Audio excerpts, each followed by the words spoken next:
और जब आपको अंतर समझ में आए उसे कहा जाएगा हेट्रोजीनियस या डिफरेंट फेज। बहुत सिंपल सा एग्जांपल है, अगर मैं आपसे बात करता हूं पानी और चीनी का, तो पानी और चीनी को मिलाने के बाद आपको चीनी और पानी में अंतर समझ में आने वाला, इसीलिए उसे कहा गया होमोजीनियस।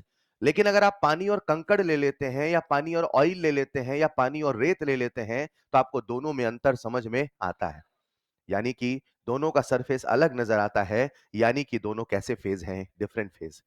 यहां से आगे निकलते हैं तो कहानी आती है कि सर जो सॉल्यूशन होता है वो होमोजीनियस होता है। होमोजीनियस क्यों होता है? सेम फेज होता है। सेम फेज क्यों होता है? तो एक थ्योरी आई थी जो कहती थी कि जब कभी पार्टिकल का साइज 1 नैनोमीटर से छोटा होगा तभी वो होमोजीनियस होगा। तो हमारा जो सॉल्यूशन है वो होमोजीनियस है, वो सेम फेज है, क्योंकि पार्टिकल का साइज 1 नैनोमीटर से छोटा है। अगर कोई सॉल्यूशन होगा तो सॉल्यूशन में एक सॉल्यूट होगा और दूसरा सॉल्वेंट होगा।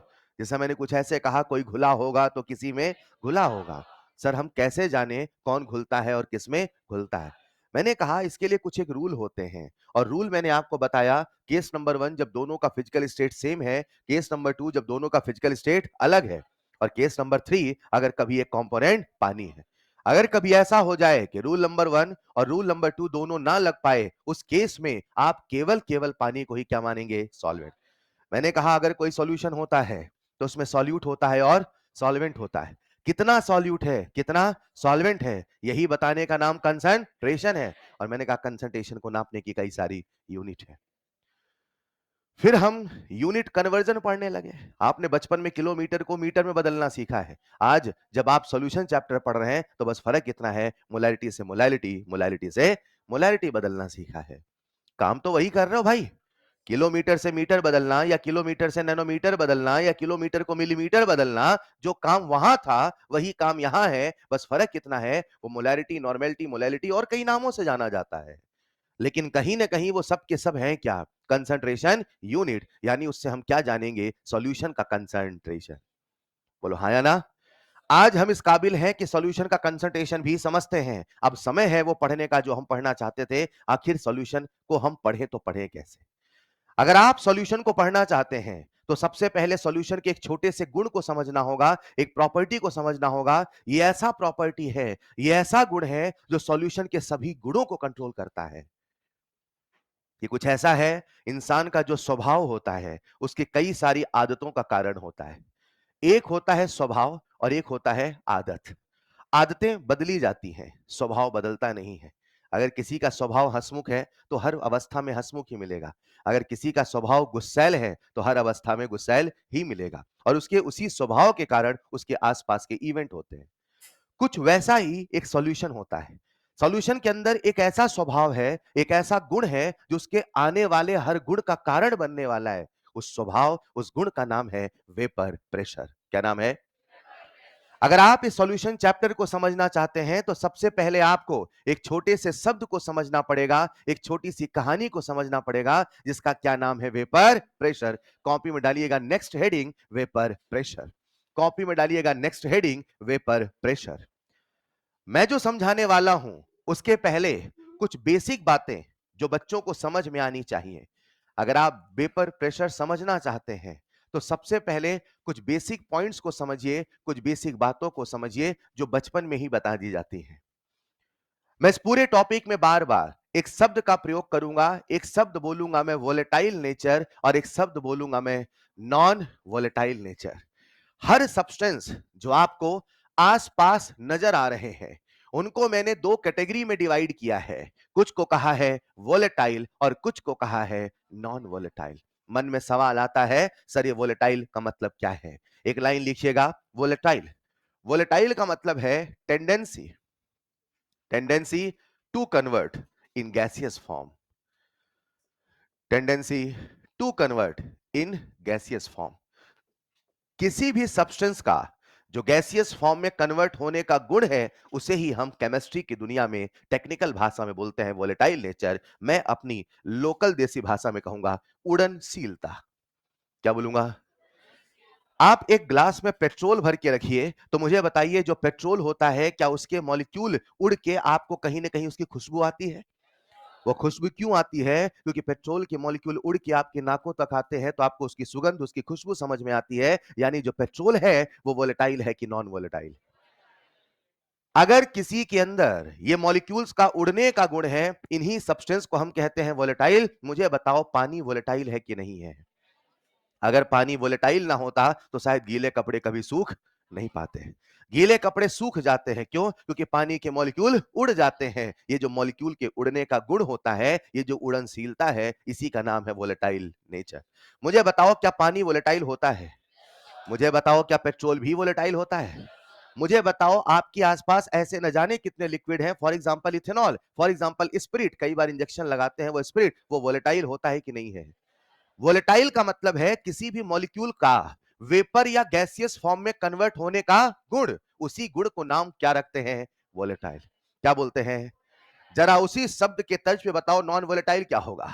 Tendency to convert in gaseous form या टेंडेंसी टू नॉट कन्वर्ट?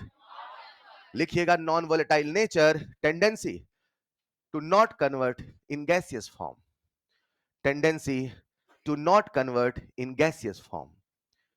मैं जिस चीज को समझाने वाला हूं उसका नाम है वेपर प्रेशर। वो होता क्या है उसके पहले आपको कुछ छोटी छोटी बातें समझनी है। वोलेटाइल जिसे मैं कहूंगा उड़नशीलता, जैसे हर व्यक्ति के अंदर एक गुण होता है। हर बच्चे के अंदर दो प्रकार के गुण होते हैं, एक होता है पढ़त्व, एक होता है नींदत्व। एक होता है और एक होता है पढ़त्व। तत्व से बना है पढ़त्व, कहते हैं ना तत्व मतलब एलिमेंट, राइट? अगर किसी के अंदर पढ़त्व है तो बताओ उसके साथ पढ़ाई होगी कि नहीं होगी? और अगर उस बच्चे के अंदर नींदत्व है तो उसको नींद ज्यादा आएगी। अच्छा मान लो पढ़त्व ज्यादा है तो क्या ज्यादा होगा? पढ़ाई। और नींदत्व ज्यादा है तो क्या ज्यादा होगा? नींद। नींद आई नहीं, नींद, हाँ या ना? कहने का मतलब क्या है मेरे प्यारे बच्चों? अगर मैं आपसे कहता हूं कोई सब्सटेंस वोलेटाइल है, यानी उसके अंदर उड़नशीलता है, यानी उसके मॉलिक्यूल उड़ना चाहते हैं क्योंकि उसके अंदर उड़ने का गुण है। ये गुण आता कहां से है बात करेंगे, पहले समझो दुनिया में ऐसे भी सब्सटेंस होते हैं जो वोलेटाइल होते हैं और जो एक परसेप्शन सा बना होता है कि जितने भी लिक्विड होते हैं, चाहे पानी हो, चाहे पेट्रोल हो, चाहे जो भी हो, वो सब के सब अक्सर क्या होते हैं? Volatile. Most of the time बच्चे को लगने लगता है कि दुनिया का हर लिक्विड वोलेटाइल है, जबकि ऐसा नहीं है। आप सबके सामने कुछ ऐसे भी लिक्विड हैं जो वोलेटाइल नहीं है। सबसे साक्षात प्रमाण है ग्लिसरीन। क्या सबने ग्लिसरीन का नाम सुना है? ग्लिसरीन का नाम सुना है? ग्लिसरीन लिक्विड है कि सॉलिड? लिक्विड, लेकिन फिर भी उसके मॉलिक्यूल कभी उड़ते नहीं है। हाँ ये सच है। लिखिएगा नेक्स्ट पॉइंट स्टार बना के, ऐसे नहीं लिखना बेटा, हाँ हाँ ये सच है। ऑल लिक्विड्स आर, लिखिएगा ऑल स्टार बना के, all liquids are generally volatile. हाँ ये सच है कि जो लिक्विड होते हैं वो सामान्यतः वोलेटाइल होते हैं, लेकिन आप मन में गलत फहमी मत पाल लेना कि दुनिया का हर लिक्विड वोलेटाइल होता है। All liquids are generally volatile, all liquids are generally volatile, but नीचे लिखना ग्लिसरीन एटसेट्रा, ग्लिसरीन एटसेट्रा, ऐसे बहुत सारे हैं, एटसेट्रा आर नॉन वोलेटाइल। मैं बस कहना इतना चाहता था कि दुनिया में कुछ ऐसे भी लिक्विड हैं जो लिक्विड के फॉर्म में ही रहेंगे, उनके अंदर उड़नशीलता नहीं है। ठीक उसी प्रकार से बच्चे को लगता है कि सर जो लिक्विड होते हैं उनके मॉलिक्यूल उड़ जाते हैं, और जो सॉलिड होता है वो जीवन भर सॉलिड ही रहता है क्योंकि उसके मॉलिक्यूल उड़। अरे बोलो, ये जो टेबल आपको नजर आ रही है, ये जो पोडियम नजर आ रहा है, ये अगले साल थोड़ा छोटा हो जाएगा क्या? तो इसके मॉलिक्यूल उड़ेंगे कि नहीं उड़ेंगे? तो वोलेटाइल है कि नॉन वोलेटाइल है? तो क्या मैं कह दूं दुनिया का हर सॉलिड नॉन वोलेटाइल है? दुनिया का हर सॉलिड अगर नॉन वोलेटाइल होता तो कपूर तो उड़ जाता है। कई बार हम कपड़ों में वो गोलियां रखते हैं नैप्थलीन की बॉल्स, वो भी तो कुछ समय के बाद उड़ जाती हैं। कपड़े में रखेंगे, अगले मौसम में देखेंगे तो कई बार नजर नहीं आती हैं, तो वो वोलेटाइल है, तभी तो ऐसा होता है। अरे ठंडी के कपड़ों में गोलियां रखते हैं ना बेटा, गोलियां छोटी छोटी, हाँ या ना? उसको क्या बोलते हैं? कपड़े की गोली नहीं, नैप्थलीन। क्या बोलते हैं? नैप्थलीन। लिखिएगा next point, generally, generally solids are, generally solids are non volatile. कुछ ऐसे भी सॉलिड होते हैं जो नॉन वोलेटाइल होते हैं। Generally solids are non volatile, मगर कुछ ऐसे भी सॉलिड हैं जो वोलेटाइल है। But camphor, camphor, naphthalene, naphthalene, anthracene, शायद आपने इसका नाम ऑर्गेनिक केमिस्ट्री में सुना होगा, ETC आर वोलेटाइल। सर कहना क्या चाहते हो? कहना बस इतना चाहता हूं कि दुनिया में दो प्रकार के पदार्थ होते हैं, कुछ जिनके अंदर उड़नशीलता होती है और कुछ जिनके अंदर उड़नशीलता नहीं होती है। दिमाग में गलत फहमी मत पाल लेना कि दुनिया का हर लिक्विड वोलेटाइल है, और दिमाग में यह भी गलत फहमी मत पाल लेना कि दुनिया का हर सॉलिड। अक्सर लिक्विड वोलेटाइल है, अक्सर सॉलिड चलेगा। हम किसे समझने वाले हैं? Vapour pressure. अगर मैं आपसे कहूं वेपर प्रेशर, तो नाम सुन के क्या लगता है? Vapour pressure. वेपर, वेपर का, अरे बोलो ना। जिसने वेपर प्रेशर को केवल वेपर का प्रेशर जाना, क्या बोला मैंने? जिसने वेपर प्रेशर को, आप लोग शब्दों की गंभीरता नहीं समझते हैं यार। जिसने वेपर प्रेशर को केवल वेपर का, यानी वेपर प्रेशर, वेपर का प्रेशर तो है, मना नहीं कर रहा हूं, मना। जिसने वेपर प्रेशर को केवल वेपर का प्रेशर जाना, उसने वेपर प्रेशर को रत्ती भर नहीं जाना। क्या आप वेपर प्रेशर को जानना चाहते हैं? वेपर प्रेशर, वेपर का तो प्रेशर है, लेकिन हर वेपर का pressure vapour pressure. Sir vapour pressure होता क्या है? अगर आप वेपर प्रेशर समझना चाहते हैं तो सबसे पहले वोलेटाइल नॉन वोलेटाइल को समझना पड़ेगा। आई होप आपको यह शब्द क्लियर है। दुनिया में कुछ ऐसे भी सब्सटेंस होते हैं जो उड़ सकते हैं, कुछ ऐसे भी होते हैं जो उड़ नहीं पाते हैं। मन में एक सवाल आता है, सर आखिर जो उड़ पाते हैं वो क्यों उड़ पाते हैं? अरे हाँ या ना? वेपर प्रेशर को समझना है तो आपको एक छोटे से शब्द को समझना पड़ेगा जिसका नाम है एवापोरेशन। शायद कभी आपने बचपन में सुना होगा, आज एक बार फिर सुनना जैसे मैं बता रहा हूं। एवापोरेशन, सर ये होता क्या है? एवापोरेशन एक ऐसी घटना है, एक ऐसा प्रक्रिया है जो, एक लाइन लिखिएगा, evaporation, tendency of, tendency of surface molecules, tendency of surface molecules to convert, tendency of surface molecules to convert, to convert in gaseous form, to convert in gaseous form, सतह के मॉलिक्यूल्स का gases में बदल जाना, यही evaporation कह लाता है। प्यारे बच्चों, आओ इस घटना को समझते हैं, और सबका ध्यान मुझे बोर्ड पे चाहिए। अपने फील, अपने कॉमन सेंस को जगा ले। आज हम जितने फील, जितनी थ्योरी की बातें कर रहे हैं, ये ऐसी बातें होंगी जो इस पूरे चैप्टर को कंट्रोल करेंगी। और हर चीज का पहला स्टेप होता है इमेजिनेशन। मेरे शब्दों के साथ आपके मन में चित्र बनना चाहिए। मैं कहता हूं एक बर्तन है तो आप सबके सामने एक बर्तन आना चाहिए। मैं इसमें पानी भरता हूं तो आप सब भी उसमें पानी भर लीजिए। जितना जल्दी आप चीजों को इमेजिन करेंगे, उतना जल्दी आप उसके अंत तक जा पाएंगे। आइए समझते हैं आखिर एवापोरेशन क्या होता है, आखिर समझते हैं एवापोरेशन क्यों होता है। मैंने लिया एक बर्तन और इस बर्तन में भरा मैंने पानी। क्या भरा? क्या भरा? नीला है आसमान और नीला है। अगर अंदर पानी है तो क्या अंदर पानी के मॉलिक्यूल होंगे? क्या सबको पानी के मॉलिक्यूल नजर आ रहे हैं? ये नीले नीले कौन है? क्या पानी हर जगह होंगे? ऊपर भी पानी, दाएं भी पानी। किसी एक पानी के मॉलिक्यूल को देखते हैं, क्या आपको ये पानी नजर आ रहा? ये जो पानी आपको नजर आ रहा, मुझे बताओ इसके अगल बगल ऊपर नीचे कौन है? क्या पानी और पानी का आपस में एक अट्रैक्शन फोर्स होता है जिसे बोलते हैं कोहेसिव फोर्स? क्या बोलते हैं? शायद आपने फिजिक्स में फ्लूइड मैकेनिक्स चैप्टर में इसके बारे में सुना हो। एक फोर्स, नहीं सुना तो सुनोगे बेटा, पहले कभी सुना होगा, मुझे लगा मैं ड्रॉपर बच्चों से बातें कर रहा हूं। खैर आइए, कोहेसिव फोर्स एक चैप्टर फ्लूइड मैकेनिक्स का नाम तो सुना है, फिजिक्स में पढ़ाते हैं, केमिस्ट्री में नहीं बेटा।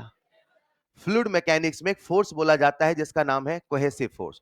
जो आपस के मॉलिक्यूल्स के बीच में अट्रैक्टिव फोर्स होता है, उसी फोर्स का नाम होता है कोहेसिव फोर्स। पानी पानी के बीच में अट्रैक्टिव फोर्स होगा, हवा हवा के बीच में अट्रैक्टिव फोर्स होगा। दुनिया के सेम टाइप ऑफ मॉलिक्यूल के बीच में एक अट्रैक्टिव फोर्स होके ही रहेगा, और उसी फोर्स का क्या नाम है? Cohesive force. यानी कि force of attraction, force of attraction among same type of molecule की डिफरेंट टाइप, सेम टाइप। तो सेम टाइप ऑफ मॉलिक्यूल्स के बीच में, सेम टाइप ऑफ मॉलिक्यूल्स के बीच में जो फोर्स ऑफ अट्रैक्शन लगता है वही कोहेसिव फोर्स कहलाता है। बताओ ये जो अंदर पानी का मॉलिक्यूल है इसमें अट्रैक्शन फोर्स ऊपर से लग रहा कि नीचे से कि दाएं से कि बाएं से? ये कुछ ऐसा है कि एक छोटा सा ब्लॉक है, उसे कोई इधर से खींच रहा, कोई इधर से खींच रहा, कोई ऊपर से खींच रहा, कोई। तो बताओ ये ब्लॉक कहां जाएगा? लेफ्ट राइट ऊपर नीचे? अगर हर तरफ इक्वल फोर्स लग रहा तो ये वहीं का वहीं रहेगा, बोलो हाँ या ना? और शायद आप लोग इसे फिजिक्स में, मैकेनिक्स में कहते हैं सर ये जो यहां पे मॉलिक्यूल है इस पे जो एफ नेट होगा, जो नेट फोर्स होगा वो कितना होगा? जीरो। और अगर कभी किसी पे एफ नेट जीरो होता है तो इसे कहा जाता है मैकेनिकल इक्विलिब्रियम। दुनिया की हर चीज स्टेबल होना चाहती है, स्टेबल होने के रास्ते अनेक है। दुनिया की हर चीज स्टेबल, कोई पढ़ के तो कोई पढ़ा के, कोई पढ़ के तो कोई गाड़ी चला के तो कोई गाड़ी बना के, लेकिन दुनिया में हर चीज होना क्या चाहती है? स्टेबल। और स्टेबल होने के कई रास्ते हैं, उनमें से एक रास्ता है इक्विलिब्रियम का। कौन सा? कौन सा?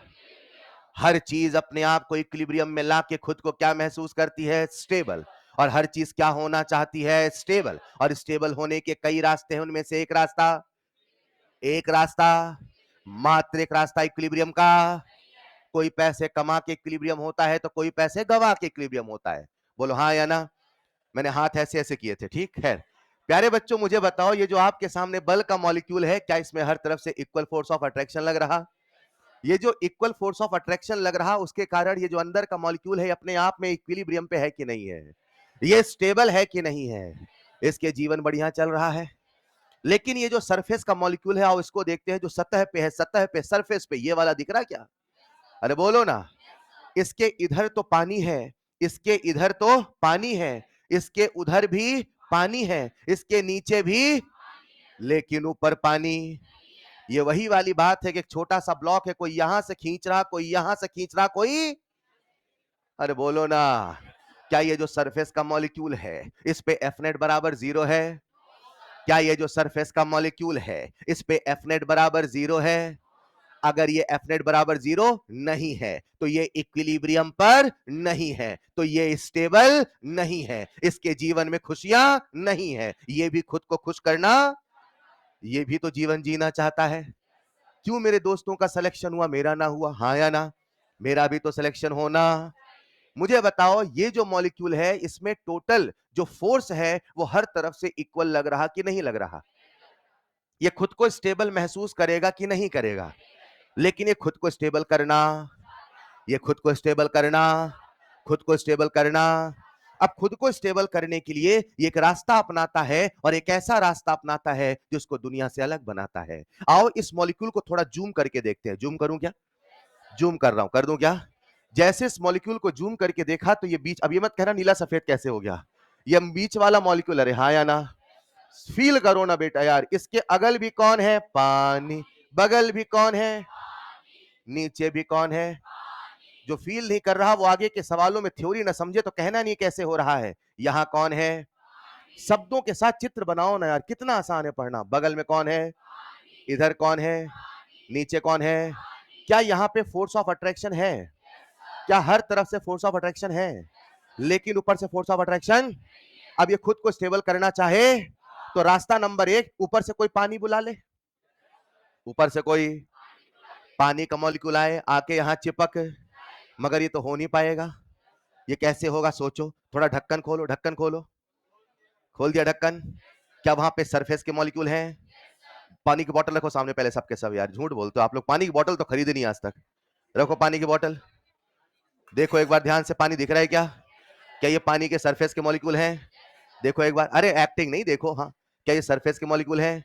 देख लो समझ में आ जाएगा, मजाक नहीं कर रहा हूं। देखो दिख रहा पानी, क्या उसके सरफेस के मॉलिक्यूल के जीवन में तनाव है? देखो मॉलिक्यूल रो रहे हैं, सुनाई दे रहा क्या? कह रहे भैया हमारे नीचे वाले बहुत स्टेबल, हम लोग नहीं है भैया, हाँ या ना? सुनाई दिया कैसे रो रहे हैं? हाँ। अब इधर आओ, अब ये जो मॉलिक्यूल है, ज्यादा मत सुनना, हाँ अब ये जो मॉलिक्यूल है देखो ध्यान से, दिख रहा है क्या? ये भी स्टेबल होना चाहते हैं। रास्ता नंबर एक, रास्ता नंबर, कहीं से पानी बुला ले। अब बुला रहे, कोई आ ही नहीं रहा, पानी है कहाँ? क्या है पानी कहीं? ऐसा क्या ये बुला रहा वहां का पानी उड़ के ऐसे आ जाए, ऐसे हुआ क्या? ऐसे तो नहीं हुआ। अगर ये हो जाता, अगर ये, तो इसका तनाव खत्म होता कि नहीं होता? लेकिन ये हो नहीं पा, अगर ये हो जाता तो मजे आ जाता, लेकिन ये होने वाला। अब ये मॉलिक्यूल गुस्सा आया, बोले भाई साहब बहुत हुआ, हाँ या ना? मुझे भी खुश होना है, मुझे भी डॉक्टर, सबका सिलेक्शन क्यों होता है, मेरा भी होना। उसने कहा आओ कुछ तूफानी करते हैं, मुझे बताओ ये जो सरफेस का मॉलिक्यूल है, ये जो सरफेस का, ये जो सरफेस का, ये बाहर से सबसे पहले कांटेक्ट में आएगा कि अंदर वाले पहले कांटेक्ट में आएंगे? क्या जो सरफेस का मॉलिक्यूल है ये बाहर वालों से सबसे पहले कांटेक्ट में आएगा? क्योंकि ये बाहर की दुनिया से सबसे पहले कांटेक्ट में है, तो एनर्जी का एक्सचेंज सरफेस के मॉलिक्यूल से सबसे ज्यादा होता है। और क्योंकि सरफेस का मॉलिक्यूल बाहर के कांटेक्ट में है, इसलिए सरफेस के मॉलिक्यूल्स की काइनेटिक एनर्जी अंदर वालों से ज्यादा है। मैंने एक वर्ड बोला, सरफेस के मॉलिक्यूल। क्या बोला सर ने? सरफेस के मॉलिक्यूल्स की, सरफेस के मॉलिक्यूल काइनेटिक सब ज्यादा है। बोलो डन। ये खुद को स्टेबल करना चाहते हैं। एक बच्चा कहीं दूर कोने में बैठा है, खुद को डॉक्टर बनाना चाहता है, मगर उसके पास ना पैसा है, ना एनर्जी है, ना घर वालों से कहने की हिम्मत है। तो उसके सपने सपने ही तो रह जाएंगे। सपने देखना और सपनों को पूरा करने के लिए हिम्मत का भी होना, दोनों का जरूरी है। बोलो हाँ या ना?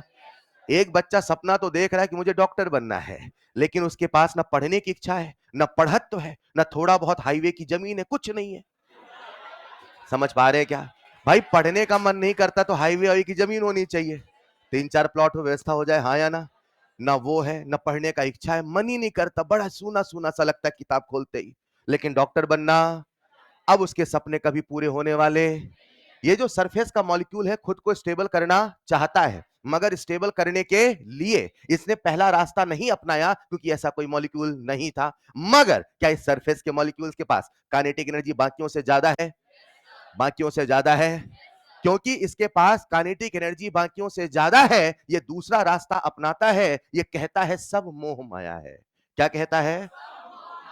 सारे बंधनों को तोड़ के, सारे बंधनों को ये सरफेस छोड़ के चला जाता है और ऊपर उड़ के वेपर बन जाता है। जैसे ऊपर पहुंचता है, ना कोई अगल है, ना कोई बगल है, ना कोई ऊपर है, ना कोई नीचे है। क्या अब एफ नेट बराबर 0 है? एफ नेट बराबर 0 करना है तो यार तो हर तरफ से अट्रैक्शन होना, या तो कहीं से नहीं होना चाहिए। अरे हाँ या ना? इसने पहला रास्ता अपनाने की कोशिश तो करी थी, मगर बॉटल से पानी उड़ के नहीं आया था। इसने because of its high kinetic energy surface छोड़ के उड़ गया, और जैसे सरफेस छोड़ के उड़ता है गैसियस फॉर्म में आता है। इसी घटना का नाम, बोलो डन। जो कहने वाला हूं सुनिएगा, एवापोरेशन, जो कि एक सरफेस पे घटने वाली, एवा, जो कि एक सरफेस पे घटने वाली केवल सरफेस के मॉलिक्यूल के साथ होता है, क्योंकि उन्हीं के जीवन में तनाव होता है। अरे बोलो ना। जो सरफेस के नीचे है उनके जीवन तो बढ़िया चल रहा, हंस रहे हैं, तुम तो दुखी हो, हम तो खुश हैं, हाँ या ना? लेकिन जैसे ये मॉलिक्यूल उड़ के जाता है, देखो उड़ा पानी खट, उड़ा पानी खट, उड़ा पानी, क्या ये सारे सारे पानी उड़ गए? अच्छा एक मिनट, ऐसे उड़ेंगे क्या? ये उड़ेगा फिर वेट करेंगे तुम उड़ लो? क्या ये सारे के सारे एक साथ उड़ेंगे? मान लो इतने सरफेस से 100 उड़ गए, मान लो, तो जैसे ही पहले वाले सरफेस के मॉलिक्यूल उड़ गए, नए वाले सरफेस आते हैं, अब इनके जीवन में भी तनाव आता है। अरे हाँ या ना? फिर ये कहते हैं चलो चलो, फिर ये उड़ जाते हैं, फिर नीचे तनाव आता है, फिर ये कहते हैं, तभी तो कभी पोछा लगाओ पानी सूख जाता है, क्योंकि धीरे धीरे करके सारा पानी ऐसे उड़। इसे ही कहते हैं वोलेटाइल नेचर, और ये जो घटना हुई इसी का नाम है एवापोरेशन। कंसेप्ट नंबर 1, क्या एवापोरेशन एक सरफेस फिनोमिनन है? क्या सरफेस से मॉलिक्यूल का उड़ना यही एवापोरेशन है? क्या सरफेस एरिया होगा ज्यादा? सरफेस एरिया होगा। मैं ग्लास में पानी लूं, मैं किसी प्लेट में पानी लूं और जमीन में पानी फैला दूं, बोलो पहले कौन सूखेगा? बोलो हाँ या ना? सरफेस एरिया होगा, सरफेस एरिया होगा तो मॉलिक्यूल उड़ेंगे, तो एवापोरेशन होगा। नंबर 1। नंबर 2, क्या ये जो सरफेस के मॉलिक्यूल है because of high kinetic energy उड़ पाए? यानी काइनेटिक एनर्जी जितनी ज्यादा होगी ये उतना ज्यादा उड़ेंगे। बोलो हाँ या ना। गर्म पानी पहले उड़ेगा कि ठंडा पानी? गर्म पानी पहले सूखेगा कि ठंडा पानी? बोलो बेटा। गर्मी में पहले कपड़े सूखते हैं कि ठंडी में? गर्म पानी पहले उड़ेगा कि ठंडा पानी? क्योंकि पानी गर्म होगा तो टेम्परेचर ज्यादा होगा, तो काइनेटिक एनर्जी ज्यादा होगा, तो एवापोरेशन। बोलो डन। कॉपी में लिखना, डायग्राम बना लो जल्दी से। हमें समझना था वेपर प्रेशर, लेकिन अभी हमने समझा है evaporation.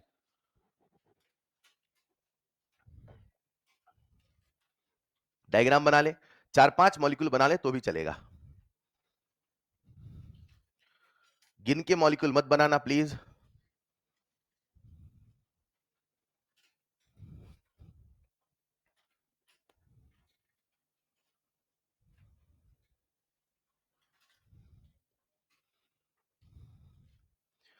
Cohesive force, force of attraction between same type of molecules।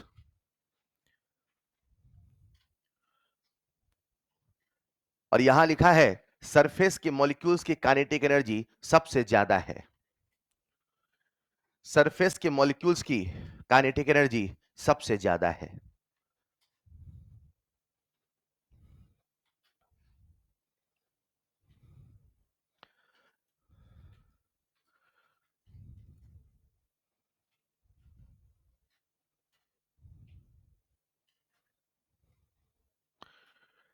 Surface के मॉलिक्यूल की काइनेटिक एनर्जी सबसे ज्यादा है। इसे ऐसे समझा जा सकता है कि कोई बिल्डिंग है, बिल्डिंग का चौकीदार है। जो चौकीदार है वो गेट पे रहता है, उसकी मुलाकात हमेशा सबसे ज्यादा लोगों से होती है, हाँ या ना। तो अगर कोई बहस करेगा, कोई झगड़ा करेगा, तो सबसे पहले किससे करेगा? उस गार्ड से, उस चौकीदार से। तो ऑफ कोर्स उसके अंदर एनर्जी ज्यादा ही होगी। जो सबसे आउटर में है वही बाहरी दुनिया से इंटरेक्ट करेगा और उसी की एनर्जी सबसे ज्यादा होगी। That's so common sense. Surface के मॉलिक्यूल्स की काइनेटिक एनर्जी सबसे ज्यादा है और यही कारण है वो सभी फोर्स ऑफ अट्रैक्शन को तोड़ते हैं, उड़ के चले जाते हैं और कहते हैं चलो हो जाएं स्टेबल। क्या हो जाए? ये कहानी का अंत नहीं है, ये केवल कहानी की शुरुआत है। अभी तो घर छोड़ के गए हैं, देखो अभी क्या क्या होता है। पानी का सरफेस छोड़ के गए हैं, हाँ या ना। छोड़ के तो चले गए घर, अब देखते हैं क्या होता है। देख लिया होगा। मैं जितनी बातें करूं प्लीज इसे विजुलाइज करिएगा। ये पूरे चैप्टर की थ्योरी है जो मैं आज बता रहा हूं, ठीक है। नीचे एक पॉइंट लिखिएगा स्टार बना के, लिखते भी रहो, डायग्राम बनाते रहो। पहला point, evaporation is surface phenomenon. Evaporation is surface phenomenon. ये जो एवापोरेशन होता है ये अपने आप में सरफेस फेनोमेनन होता है। Evaporation is surface phenomenon, surface पे घटने वाली घटना होता है। Evaporation is surface phenomenon. Number 1, next star या पॉइंट बना के जो भी लिख रहे हैं, सरफेस एरिया ज्यादा, सरफेस एरिया ज्यादा तो एवापोरेशन, एवापोरेशन ज्यादा। लिखते रहें, सरफेस एरिया ज्यादा तो एवापोरेशन ज्यादा, सरफेस एरिया ज्यादा तो एवापोरेशन ज्यादा। पॉइंट नंबर 2, मैं आपसे पूछता हूं, टेम्परेचर होगा ज्यादा तो एवापोरेशन होगा? थोड़ा फील करना, ज्यादा टेम्परेचर एवापोरेशन, कम टेम्परेचर, कम टेम्परेचर, कम temperature, 0 degree Celsius, -5 degree Celsius, होगा कि नहीं होगा? कुछ बच्चों को लगता है कि जब पानी आइस बन जाता है तो एवापोरेशन नहीं होता। अगर पानी आइस बन जाता है, एवापोरेशन नहीं होता, तो फ्रीजर खोलने से कभी धुआं हमें दिखाई न देता। क्या कभी आपने फ्रीजर खोला है तो धुआं नजर आया है? फ्रीजर में आग नहीं लगी है, फ्रीजर में आग तब भी तो धुआं नजर आता है। क्यों? बर्फ जमने के बाद भी पानी उड़ के जाता है। एवापोरेशन एक ऐसी घटना है जो सरफेस पे होती है, जो हर वक्त होती है। हाँ, ये बात अलग है कि ज्यादा टेम्परेचर पे ज्यादा होती है, कम टेम्परेचर पे। अगर कम टेम्परेचर पे एवापोरेशन ना होता तो ठंडे देशों में कभी कपड़ा सूखा ना होता। अरे बोलो यार।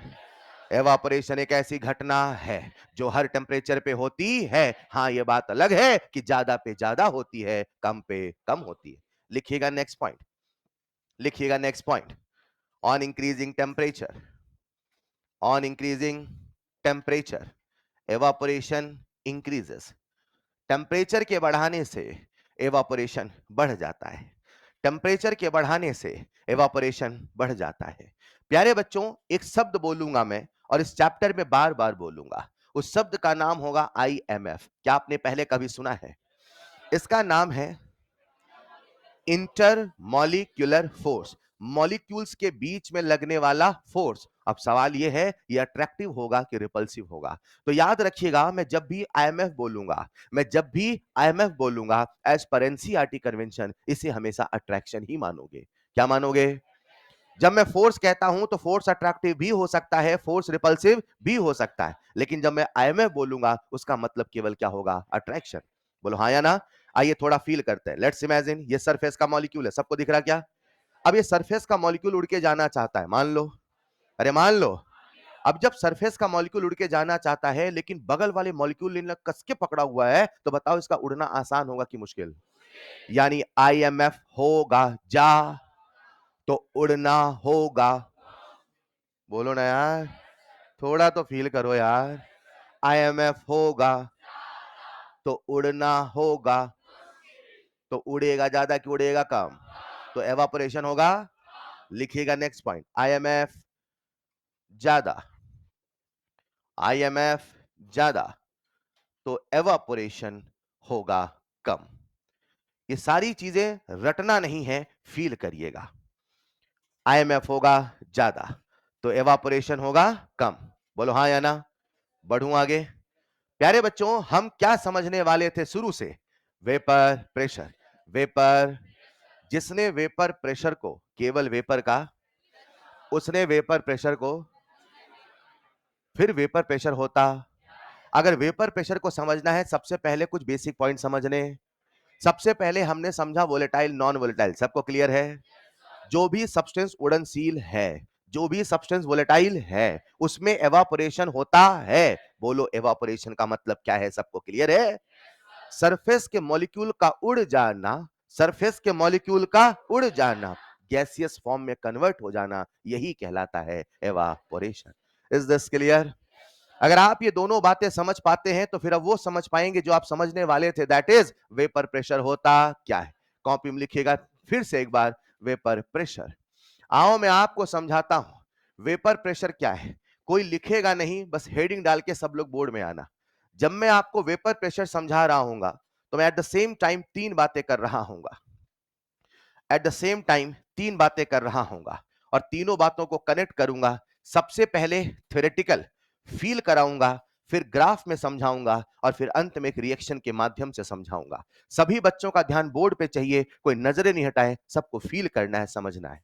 इमेजिन करते हैं मेरे प्यारे बच्चों, हमने लिया एक बर्तन, क्या लिया? और आज हमने जो बर्तन लिया है उसे लिया है क्लोज। क्या किया? आज जो बर्तन लिया था कुछ देर पहले, क्या ये खुला था? अब इसमें ढक्कन लगा दो, लगा दिया। अब ढक्कन लगाते ही ये बर्तन क्लोज हो चुका है कि ओपन है? अब ये ढक्कन चैप्टर के लास्ट में खोलना, पूरे चैप्टर में कभी भी ढक्कन नहीं खुलना चाहिए। Is this clear? क्या सर ने क्लोज कंटेनर लिया है? एक बार तो हद ही हो गई यार, उन्होंने एक सवाल दिया, उन्होंने एक बर्तन ऐसे बनाया और उन्होंने यहां पे ऐसे ढक्कन हटा दिया। बोले बताओ ये ओपन है कि क्लोज? ये ओपन है कि क्लोज? और उन्होंने ऊपर से ऐसे ग्लास का लिड लगाया और बोले अब बताओ ओपन है कि क्लोज? क्या बात कर रहे हो, ओपन तो है। नहीं समझे? आपको समझना पड़ेगा, ढक्कन सीधे ऐसे नहीं लगा सकते, ऐसे भी ढक्कन लगाओगे ये भी क्लोज होगा। मतलब जितने कंसेप्ट मैं आपको यहां सिखाने वाला हूं वो सारे कंसेप्ट यहां भी एज इट इज अप्लाई होने वाले हैं। कभी सवाल ऐसे आ जाए, ये मत कहना ये तो सर ने पढ़ाया ही नहीं। अरे ठीक है लाला, ये भी क्लोज कंटेनर है, ये भी क्लोज। आओ देखें क्या होने वाला है, सबका ध्यान बोर्ड पे है क्या? हमने लिया बर्तन, क्या लिया? रखो सामने बर्तन, रख लिया। सबके आसपास बॉटल होना चाहिए, I will not explain again, चलेगा? चलो बर्तन भरो, पानी भर दो, भर दिया पानी। नीला है आसमान और पानी पानी पानी। बोलो हाँ या ना? क्या आपको यहां पे पानी के मॉलिक्यूल नजर आ रहे हैं? अब ये जो पानी के मॉलिक्यूल है, मुझे बताओ ये जो बल्क के मॉलिक्यूल हैं वो स्टेबल है कि अनस्टेबल है? लेकिन जो सरफेस का मॉलिक्यूल है स्टेबल। क्या उसके सरफेस में तनाव है? क्या उसके जीवन में तनाव है? क्या वो अपने आप को स्टेबल करना चाहेगा? क्या वो सरफेस छोड़ के ऊपर जाएगा? ये मॉलिक्यूल जो सरफेस का है वो सरफेस छोड़ के ऊपर तो जाता है। ये जो मॉलिक्यूल सरफेस का है वो सरफेस छोड़ के ऊपर तो, बेटा पढ़ना पढ़ना पढ़ना, ये जो मॉलिक्यूल सरफेस का है वो सरफेस छोड़ के ऊपर तो, सरफेस छोड़ के ऊपर तो, मान लो 1 सेकंड में उड़ गए 100, मान लो 1 सेकंड में कितने उड़े? उड़ा दो 100। क्या 100 मॉलिक्यूल उड़ के यहां आ गए? ये जो 100 मॉलिक्यूल उड़ के यहां आए हैं, मैं 100 नहीं बना पाऊंगा, जितने हैं मान लेना 100 चलेगा। ये नहीं कि मैं 100 सेकंड तक 100 ही बनाऊं, बेटा 100 बन गए, है ना? कितने उड़ के आए? 100। अब ये जो 100 उड़ के आए हैं, मुझे बताओ क्या ये ऊपर जाएंगे? ऊपर नहीं जाएंगे, जाएंगे फिर रुक जाएंगे, यहीं पे स्टैच्यू खेलते हैं ना। कौन बोल रहा ऊपर नहीं जाएंगे? जाएंगे ना, ठीक। क्या ये मॉलिक्यूल सरफेस छोड़ के आए थे? क्यों आए थे? Because they have high kinetic energy. जब ये मॉलिक्यूल सरफेस छोड़ के ऊपर आएंगे तो क्या इनका एवापोरेशन हो गया? अब ये मॉलिक्यूल गैसेस के हैं कि लिक्विड के? नीचे, ऊपर। जब कभी लिक्विड गैस बनता है उसी को बोलते हैं वेपर। क्या बोलते हैं? जो हमेशा गैस है उसे गैस बोलते हैं, लिक्विड जब गैस बनता है उसे बोलते हैं वेपर। तो पानी का जब H2O गैस बनेगा उसके लिए क्या वर्ड बोलते हैं? वेपर। कभी मैं गैस बोलूंगा, कभी मैं वेपर, दोनों चलेगा, बोलो हाँ या ना। अब यहां से ऊपर उड़ के बना गैस, क्या बना? ये जो गैस के मॉलिक्यूल है शांति से बैठे हैं कि आपस में टकरा रहे हैं? क्या उसी टक्कर का नाम ब्राउनियन मोशन होता है? क्या उसी रैंडम मोशन का नाम ब्राउनियन मोशन होता है? थोड़ा फील कर लो बेटा यार। क्या ये गैसेस के मॉलिक्यूल हैं? क्या ये आपस में टकरा रहे हैं? ये आपस में टकरा रहे हैं कि दीवार से भी टकरा रहे हैं? आपस में भी टकराएंगे, दीवार से भी टकराएंगे। और जब टक्कर होगी तो एनर्जी का, जब टक्कर होगा तो एनर्जी का, जब टक्कर होगा एनर्जी का, जब टक्कर होगा एनर्जी का, यानी जितनी काइनेटिक एनर्जी थी वो घटने लग, जितनी काइनेटिक एनर्जी थी वो घटने लग। जब ये दीवार से टकराएंगे एनर्जी का लॉस कराएंगे, इनकी एनर्जी घटने लग जाएगी, इनकी एनर्जी घटने लग जाएगी। पढ़ते पढ़ते पता नहीं क्या हो गया। आइए प्यारे बच्चे, उस पेन को पकड़ना है, पकड़ो। कब पकड़ना आसान है? जब रुका है कि जब ऐसे मूव कर रहा है? अगर कोई पार्टिकल स्टेशनरी होगा तो मुझे बताओ उसमें, अरे सुनो यार, उसमें फोर्स ऑफ अट्रैक्शन ज्यादा होगा कि कम होगा? क्या कह रहा है? क्या हुआ? क्या हुआ? देखा ही नहीं आपने, कैसे जानोगे? अच्छा आओ।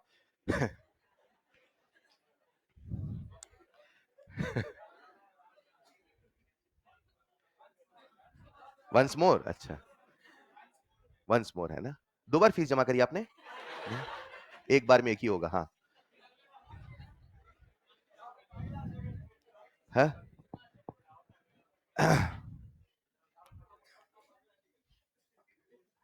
क्या? क्या कह रहा है?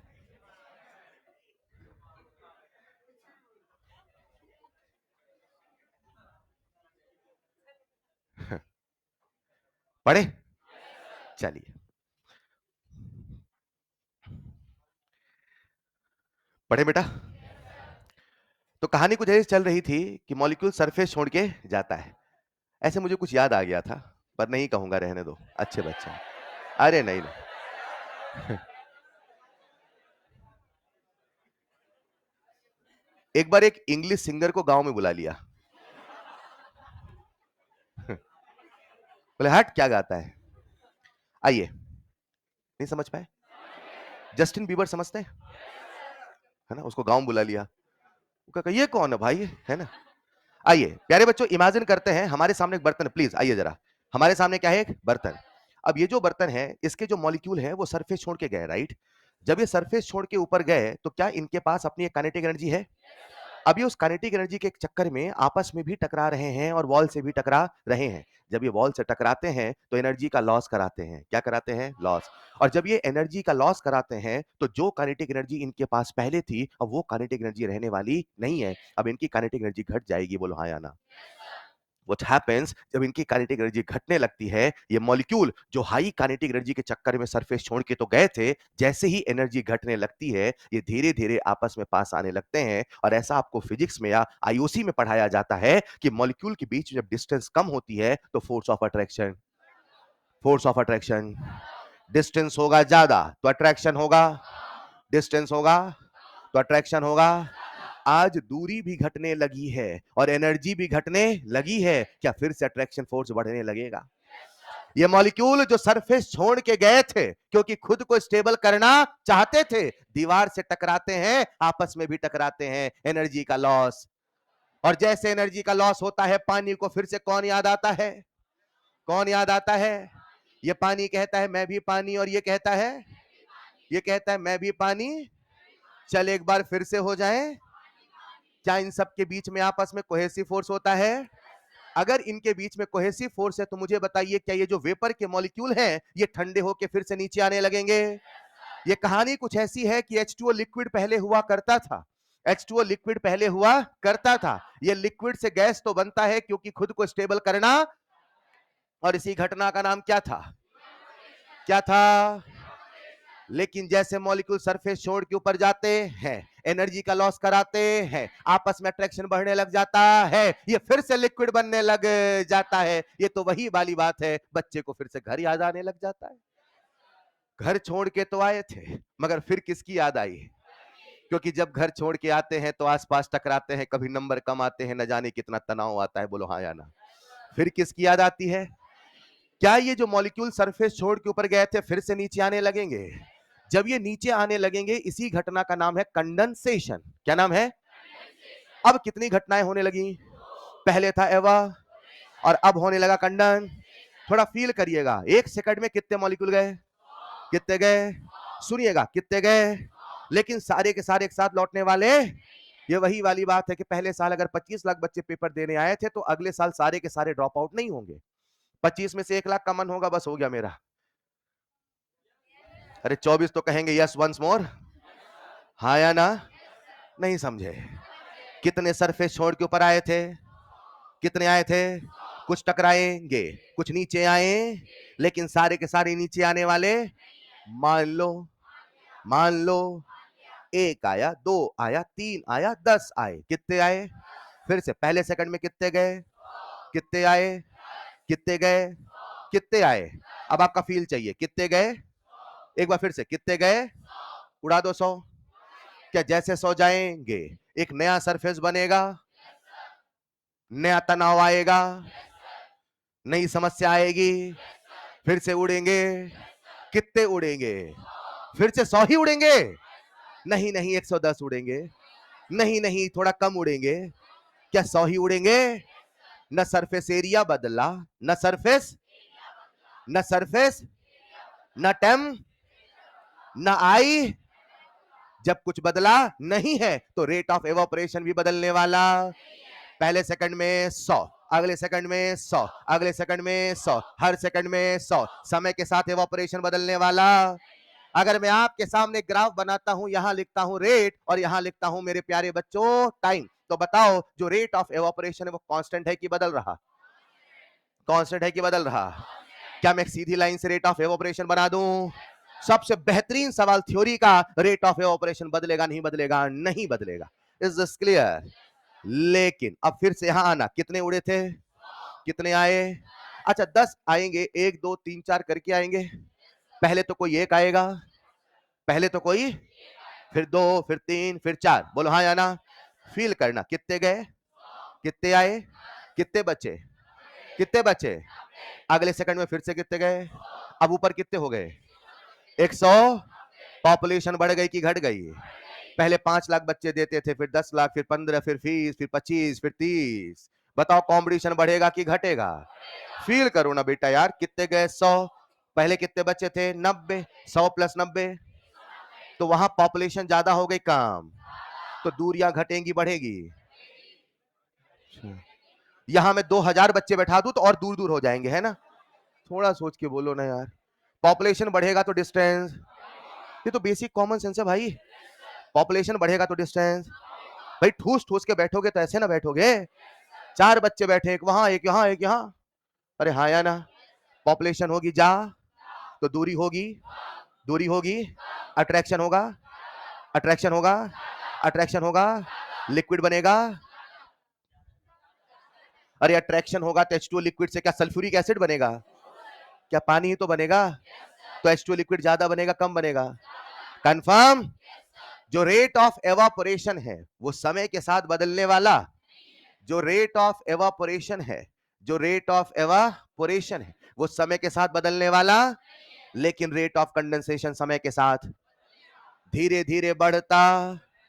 100 नीचे कितने 10, 100 ऊपर हो गए 100, अब 10 आएंगे 10 से ज्यादा, फिर गए 100, फिर गए 100, धीरे धीरे जो रेट ऑफ कंडेंसेशन है वो बढ़ता। सुनिएगा, ऊपर कितने गए, नीचे आए 10, ऊपर कितने गए 100, नीचे आए 20, ऊपर गए 100, नीचे आए 30, ऊपर गए, नीचे आए 50, 60, 70, 80, 90।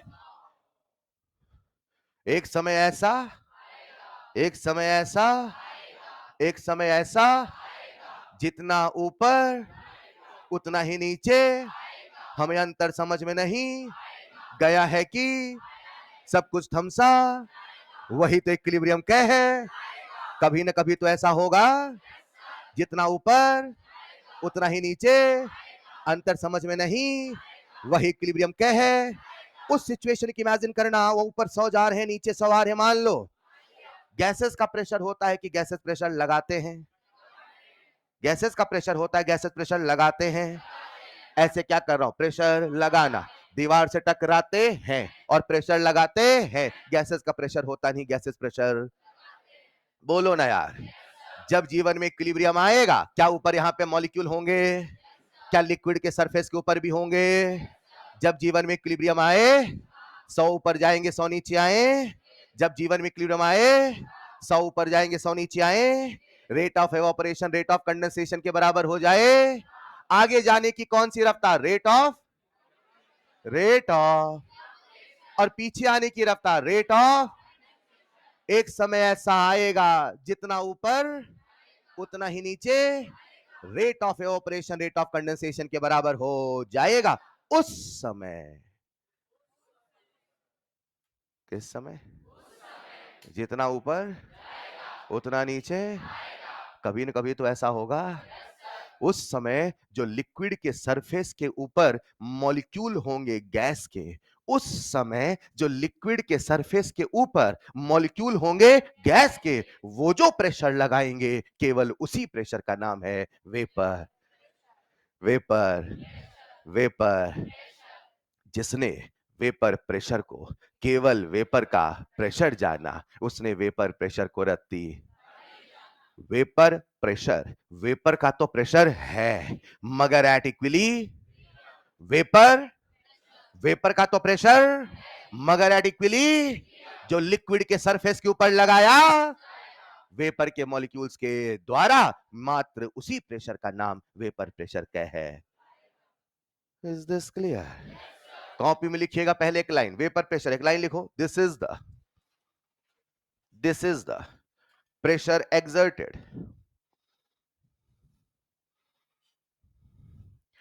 this is the pressure exerted by vapor molecules.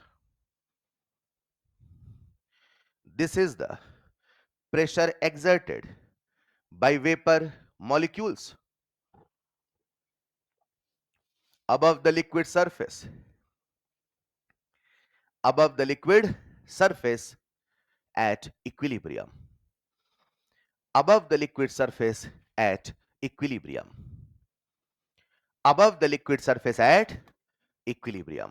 ठीक है बच्चों, इसे कुछ ऐसे कर लो याद कि वेपर का प्रेशर केवल वेपर प्रेशर, वेपर का तो प्रेशर है, मगर एट इक्विली, अरे जब लौट के 10 आए होंगे तब भी वेपर प्रेशर होगा, जब लौट के 20 आए होंगे तब भी वेपर प्रेशर होगा, मगर ये वेपर प्रेशर की डेफिनेशन नहीं है। वेपर प्रेशर केवल उसी समय बोला गया था जब जीवन में क्या होगा, इक्विलिब्रियम। मेरे जीवन में नहीं, पानी के जीवन में। Is this clear? जरा ध्यान से पानी की बोतल को देखो, मैं दिखाता हूं। क्या सबको पानी की बोतल में पानी नजर आ रहा? क्या कहीं ना कहीं उसका सरफेस होगा? एक बार देखो ना, बातें कर लो, पानी से जीवन भर इमेज बन जाएगा। क्या पानी के मॉलिक्यूल उड़े होंगे? क्या ऊपर बर्तन से टकराए होंगे? क्या लौट के घर को? क्या जीवन में इक्विलिब्रियम होगा? ऊपर कहीं ना कहीं इक्विलिब्रियम होगा, बोलो हाँ या ना। और वो जो इक्विलिब्रियम पे मॉलिक्यूल सरफेस के ऊपर प्रेशर लगा रहे हैं, उसी प्रेशर का नाम है वेपर प्रेशर। वेपर का तो प्रेशर है मगर एट इक्विलिब्रियम। फर्स्ट पॉइंट में डायग्राम बनाइएगा, क्लोज कंटेनर, सेकंड पॉइंट में ग्राफ, थर्ड पॉइंट में रिएक्शन। पॉइंट बना के लिखिएगा। तो फर्स्ट पॉइंट में ये डायग्राम, आज मैंने बर्तन को किया है बंद। क्यों किया है बंद, चैप्टर के लास्ट में बताऊंगा। अब बस पूरे चैप्टर में बर्तन को बंद ही रहने देना, चैप्टर के लास्ट में बर्तन खोलेंगे।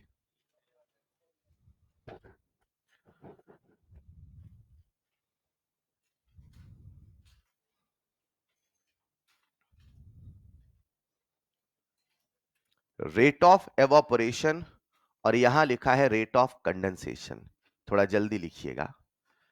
रेट ऑफ एवापोरेशन कांस्टेंट रहता है, रेट ऑफ एवापोरेशन कांस्टेंट रहता है, रेट ऑफ कंडेंसेशन इंक्रीज होता है।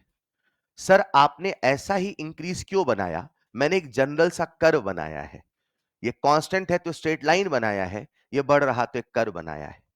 Rate of condensation increases with time, ये समय के साथ बढ़ रहा है।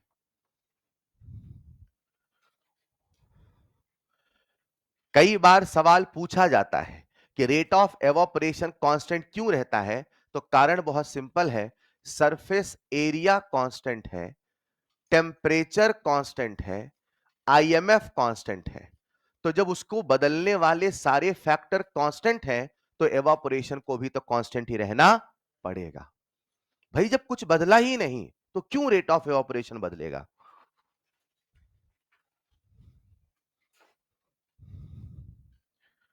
क्या लिखा है मैं बोल दूंगा, रेट ऑफ एवापोरेशन कांस्टेंट रहता है। क्यों कांस्टेंट रहता है? सरफेस एरिया, ऐसे का मतलब है surface area, surface area constant है, टेम्परेचर कांस्टेंट है, आईएमएफ भी कांस्टेंट, इसीलिए रेट ऑफ एवापोरेशन भी कांस्टेंट है।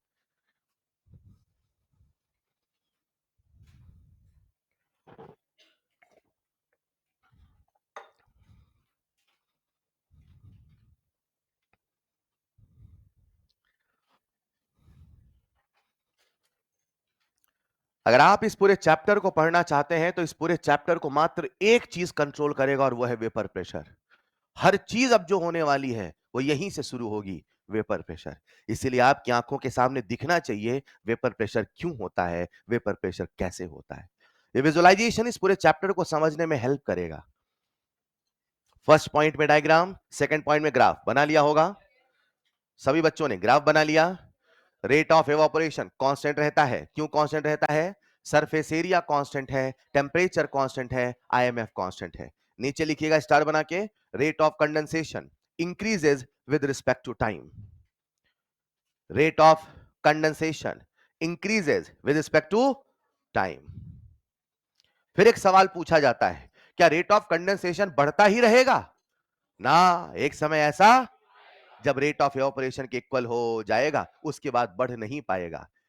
इक्विलिब्रियम एक ऐसी सिचुएशन होती है जो जब किसी रिएक्शन के जीवन में आती है, उसके बाद फिर कुछ नहीं होता है, उसके बाद फिर वो चलती ही इसीलिए है और चलती ही तभी तक है, मैं रिएक्शन की बात कर रहा हूं, जब तक उसके जीवन में आ जाए इक्विलिब्रियम। और एक बार इक्विलिब्रियम आता है, ये कुछ ऐसा है जैसे एक बच्चे को मेडिकल कॉलेज मिल जाता है। कुछ समझ पा रहे हैं क्या? उसे वो मिल गया जिसके लिए वो कई सालों से तपस्या कर रहा था, मेहनत कर रहा था, और उसको वो किसी कीमत पे खोना नहीं चाहता है। वंस रिएक्शन अचीव इक्विलिब्रियम, उसके बाद वो कभी उसे लूज करना, और उसी की कहानी का नाम फिर इक्विलिब्रियम चैप्टर आता है कि आप कैसे क्या करते हो। तो इक्विलिब्रियम बहुत जरूरी है किसी रिएक्शन के लिए। रिएक्शन क्या, किसी भी इंसान, किसी भी प्रक्रिया के लिए। आप भी तो कहते हो प्रकृति में इक्विलिब्रियम नहीं रहा, कभी गर्मी ज्यादा पड़ती है तो कभी ठंडी। इक्विलिब्रियम हमारे लाइफ में भी जरूरी है, इक्विलिब्रियम नेचर में भी जरूरी है। कोई ट्रेडमिल पे चल रहा, उसकी और ट्रेडमिल की स्पीड में भी इक्विलिब्रियम जरूरी है। अरे हेलो, ट्रेडमिल समझते हैं क्या? ट्रेडमिल की स्पीड है कुछ और बंदा दौड़ रहा तेज, तो गड़बड़ है मामला की नहीं है? या ट्रेडमिल की स्पीड ज्यादा है, वो रुका है, तब भी मामला, उसको उसके साथ इक्विलिब्रियम पे आना पड़ेगा। तो equilibrium is one thing which makes you stable. ऐसा ही रिएक्शन के जीवन में है। लिखिएगा नेक्स्ट पॉइंट, रिएक्शन। तो H2O लिक्विड से H2O गैस बन रहा और rate of evaporation rate of condensation के बराबर होगा। इसी सिचुएशन, इसी पल का नाम इक्विलिब्रियम होता है। कई बार बच्चे पूछते हैं, सर इक्विलिब्रियम क्या है? कोई छू के देखने वाली चीज है क्या? ना, इक्विलिब्रियम एक लम्हा होता है। इक्विलिब्रियम एक लम्हा समझते हैं? इक्विलिब्रियम एक पल होता है, इक्विलिब्रियम एक क्षण होता है, इक्विलिब्रियम एक मोमेंट होता है जो किसी रिएक्शन के जीवन में आता है। जैसे आप कहते हो ना, 1:30 मेरे जीवन में एक पल आता है, 1:30 मेरे जीवन में एक, जब आंखें तो खुली रहती है मगर नजर कुछ नहीं आता है। ऐसा होता कि नहीं होता? आंखें खुली रहती होंगी लेकिन दिखाई कुछ नहीं देता होगा, लगता होगा बस छुट्टी हो ही जाए। हाँ, कारण जो भी हो, 1:25, चलो 1:30 नहीं, 1:29 बोल देता हूं मैं, जब आपको इंतजार होगा कब टन से घंटी बजे। हाँ, ऐसा होता है कि नहीं होता? कुछ को तो 8 ही बजे सोने लगता है, आया ही क्यों था मैं। खैर, आनंद लेते रहिए और पढ़ते रहिए, बोलना नहीं है। तो प्यारे बच्चों, इक्विलिब्रियम है क्या? कोई चीज है जिसे छू सको ना। वो कौन है? एक लम्हा है। कौन है? लम्हा। और जब भी ये आता है, सब कुछ थमता नहीं है, थम सा जाता है। थमना अलग होता है, थम सा जाना अलग होता है। थम गया इज अ डिफरेंट थिंग, थम सा गया इज अ, पानी की टंकी में पानी आ भी रहा है और पानी निकल भी रहा है, जितना पानी आया उतना ही निकल गया। तो पानी की टंकी में लेवल का अंतर समझ में आने वाला। इसका मतलब ये नहीं कि पानी भर नहीं रहा, पानी भर भी रहा, पानी निकल भी रहा, लेकिन आपको कोई अंतर समझ में आने वाला। वो जो पल है, वो जो लम्हा है, उसी का नाम क्या है? इक्विलिब्रियम। तो जैसे ही जीवन में इक्विलिब्रियम आता है, ठीक उसी समय वेपर प्रेशर डिफाइन होता है। और अगर इक्विलिब्रियम आएगा तो प्यारे बच्चों, आपने एक चैप्टर का नाम सुना होगा इक्विलिब्रियम, वहां आपको एक चीज पढ़ाते हैं जिसका नाम है इक्विलिब्रियम कांस्टेंट। सुना है क्या? सुना है क्या? इक्विलिब्रियम। जरा सबका ध्यान मुझे बोर्ड पे चाहिए, आपके सामने एक रिएक्शन लिखता हूं, ऐसे बना बी प्लस सी। अरे मान लो, मान लिया। क्या हम इसका इक्विलिब्रियम कांस्टेंट लिख पाएंगे? क्या इक्विलिब्रियम कांस्टेंट को हम केसी कहते हैं? ऊपर होगा प्रोडक्ट की रिएक्टेंट। अरे आपने तो काइनेटिक्स में भी लिखा है, मैकेनिज्म वाले सवालों में लिखा है। ऊपर लिख दो बी इंटू सी बट ए। क्या बात है, याद है? यहां होता 2 तो पावर 2, यहां होता 3 तो, यहां होता सॉलिड तो पावर सॉलिड है। सॉलिड को हम लिखते हैं नहीं, सॉलिड का एक्टिव मास कितना लिखते हैं? 1, और 1 को हम लिखते हैं। क्या सबको केसी केपी लिखना आता है? अरे एक केसी था और एक कंसंट्रेशन लिख दो तो केसी, प्रेशर लिख दो तो, कितना आसान है। क्या आप सभी बच्चे मुझे इस रिएक्शन का ए से बनना 2b प्लस 3c इसका केपी लिख के बताओगे? बोलो। पार्शियल प्रेशर ऑफ बी की power 2 into partial pressure of, चलो पार्शियल प्रेशर मत बोलो, पीबी पीसी बोल दो, ठीक? इतना बोलोगे तो भूल जाओगे। नीचे पीए की पावर 1, हाँ या ना? अगली रिएक्शन सबको बताना है, बोलोगे क्या? एक रिएक्शन लिख रहा हूं मैं, N2 प्लस 3H2 से बना 2NH3, केपी लिख के बताओ। केपी, पी अमोनिया की पावर 2, रफ कर रहा हूं, पी अमोनिया की पावर अपॉन, जीवन में इच्छा शक्ति नहीं बची, ना कुछ बोलने का मन करता है, ना कुछ लिखने का मन करता है।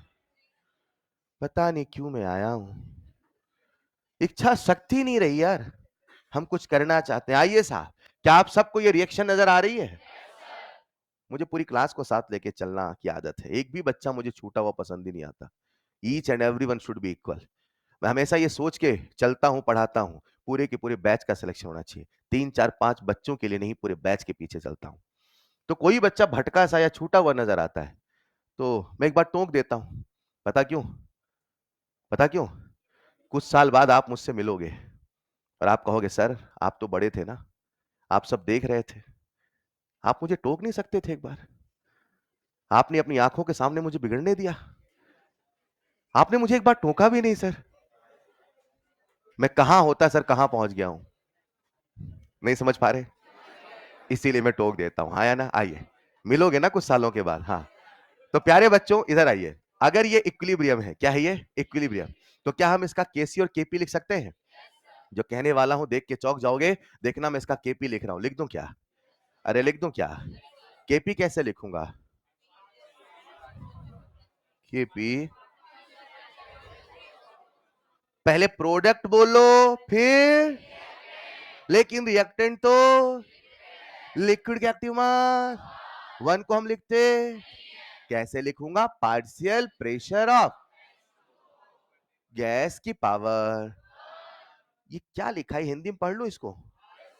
जो जो हिंदी में पढ़ रहा हूं, जो केपी होगा, जो केपी वो इक्विलिब्रियम वाले, इक्विलिब्रियम प्रेशर के बराबर होगा। ये कौन सी अवस्था है? तो ये किस समय का प्रेशर है? कंफर्म? फिर से बोलो जैसे मैंने बोला।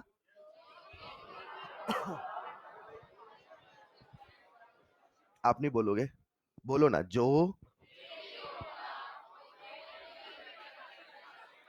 ये किसका प्रेशर है? किस सिचुएशन का? तो बोलो जो केपी वो इक्विलिब्रियम वाले प्रेशर के, फिर से बोलो जो,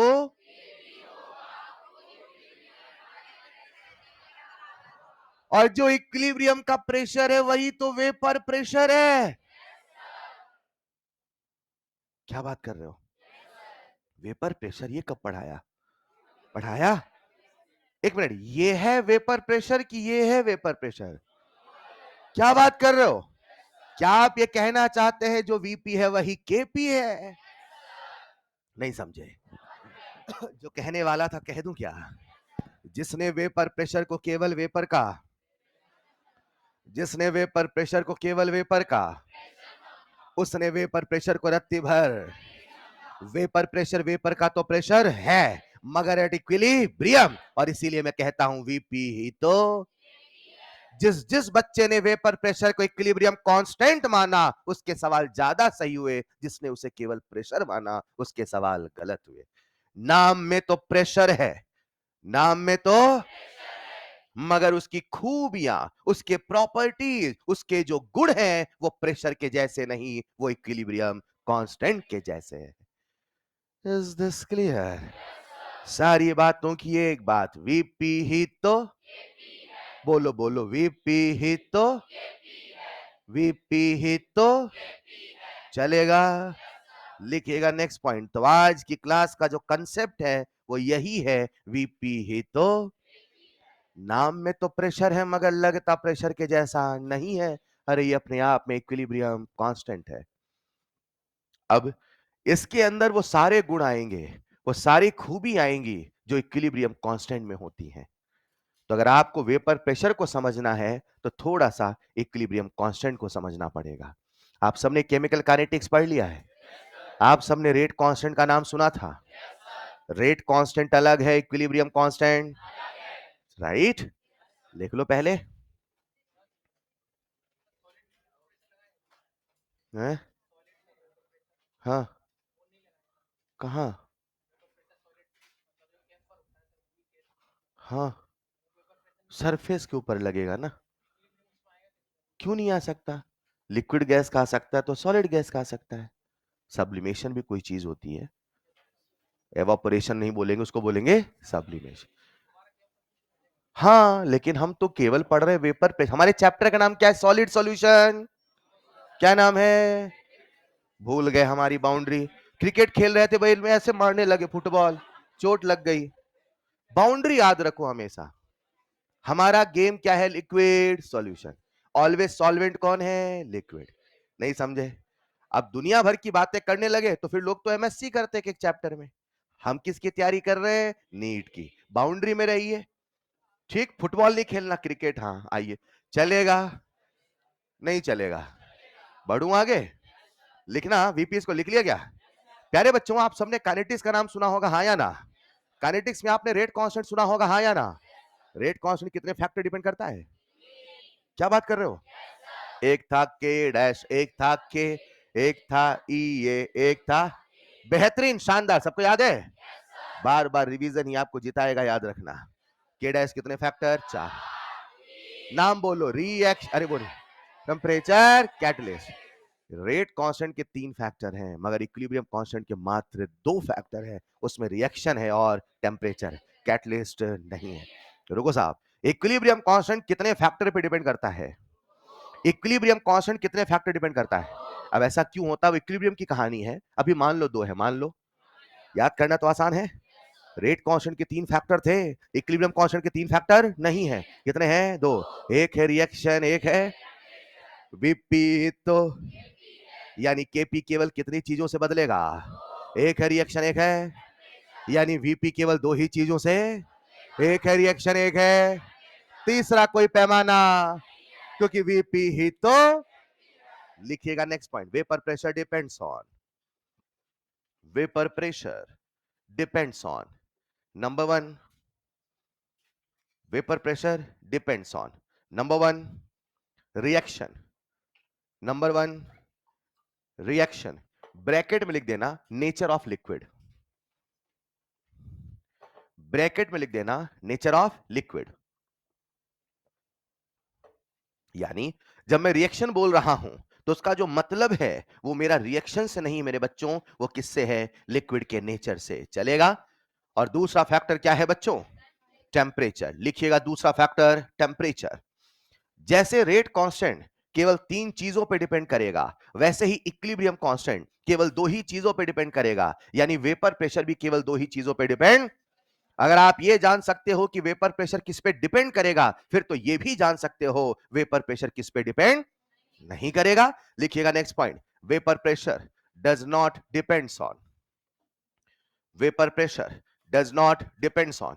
मैं आपसे पूछूंगा, vapour pressure does not depends on, number 1 क्या अमाउंट ऑफ लिक्विड पे करेगा? क्या अमाउंट ऑफ लिक्विड पे करेगा? अब इसको फील करना, ग्लास का पानी, बॉटल का पानी, बकेट का पानी, समंदर का पानी। ग्लास, बॉटल, बकेट, समंदर। क्या बोला सर ने? इमेज बनाओ, ग्लास बॉटल, ग्लास का पानी, पानी होना, समंदर में पानी नहीं, खारा पानी है। लेकिन अगर भर दिया पानी, क्या भर दिया? तो पानी है, न पानी बदला न टेम्परेचर बदला, तो वेपर प्रेशर बदलने वाला, क्योंकि वीपी ही तो केवल 2 ही चीजों पे डिपेंड, एक है लिक्विड और दूसरा है, देख के बोल दो, एक है लिक्विड दूसरा है, तीसरा कोई पैमाना, अमाउंट ऑफ लिक्विड के बदलने से वीपी बदलने वाला, shape and size of container के बदलने से वीपी बदलने वाला। लिखते चले, shape and size of container, गोल गोल बर्तन, चौकोर बर्तन, त्रिकोण बर्तन, वीपी बदलने वाला। नहीं समझे? क्योंकि वेपर प्रेशर केवल 2 ही चीजों पे डिपेंड करता है मेरे भाई, एक है टेम्परेचर, दूसरा है liquid, shape and size of container. लिखिएगा third point, dot dot dot dot dot dot dot. कुछ समझे क्या? कहां चला गया? ये रहा, हाँ या ना? इस कहानी का सार या निष्कर्ष ये है कि वीपी को जिसने केवल वेपर का प्रेशर जाना, उसने वेपर प्रेशर को रत्ती। वेपर प्रेशर, वेपर का तो प्रेशर होता है, मगर हर वक्त वेपर का प्रेशर वेपर प्रेशर नहीं है। एट इक्विलिब्रियम उसका जो गुण है, उसकी जो खासियत है, वो बिल्कुल केपी के जैसा है। तभी वो केवल कितने फैक्टर डिपेंड करता है? 2। एक है, दूसरा है। जब रिएक्शन बोलोगे तो मन में क्या सोचोगे? लिक्विड। लिक्विड ना बदला, लिक्विड ना, टेम्परेचर ना बदला, तो वेपर प्रेशर बदलने वाला। इसी चीज को कुछ सवालों से समझाता हूं। लिखिए जरा पहला सवाल, आप सबके सामने मैंने लिया ग्लास, बॉटल, बकेट, समंदर। मान लो यहां भरा पानी, यहां भरा पानी, यहां भरा, अच्छा आज ढक्कन नहीं लगा, सब में ढक्कन लगा है, मान लेना। कहना नहीं सर बर्तन खुला है, सब बंद है, मैंने पहले बोल दिया। अब बर्तन कहां खुलेगा चैप्टर के? ठीक है बेटा, ये सारी कहानी कहां चल रही? मान लो ना यार, मान लिया। अब बताओ, इन तीनों बर्तन में पानी की मात्रा सेम है कि अलग है? ग्लास में थोड़ा सा पानी, बॉटल में ज्यादा पानी, बकेट में ढेर सारा पानी। क्या सब में पानी है? क्या सब में पानी है? लेकिन सबका वेपर प्रेशर सेम होगा कि अलग होगा? गलत। पहले टेम्परेचर तो पूछ लो। ये भी है टी, ये भी है टी, ये भी है टी। अब बोलो सबका वीपी सेम होगा अलग होगा? जो इसका है वीपी वही इसका है वीपी वही। बेहतरीन, लिखते चले। सर सिखाना क्या चाहते हो? सिखाना बस इतना ही चाहता हूं कि वेपर की प्रेशर केवल दो ही चीजों पे डिपेंड करता है, एक है लिक्विड के नेचर पे और एक है मात्रा पे नहीं, बर्तन पे नहीं, आकार पे नहीं और किसी पे नहीं। Is this clear? लिखो अगला सवाल। मैंने आपके सामने लिए बर्तन, गोल गोल, चौकोर, हेलो, और कौन सा बर्तन ले लूं? हाँ ट्रायंगुलर, सॉरी बेटा, ठीक। सब में भर दूं पानी, क्या भर दूं? नीला है आसमान। देखो सब में भरा पानी, हाँ या ना? अच्छा, सबका टेम्परेचर कर दो टी टी टी। बोलो सबका वीपी सेम होगा अलग होगा?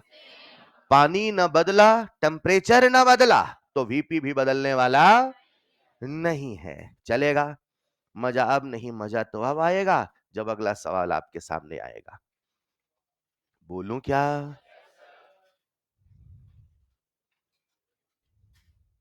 बोलूं? अगले सवाल में आपके सामने, ये किसी टेस्ट सीरीज का सवाल है, बस नाम नहीं पूछना है, ठीक। अगला सवाल आप सबके सामने है। उसमें लिखा था ए लिक्विड से बना ए गैस। ए लिक्विड से बना ए गैस, लिख लो। ए लिक्विड से बना ए gas.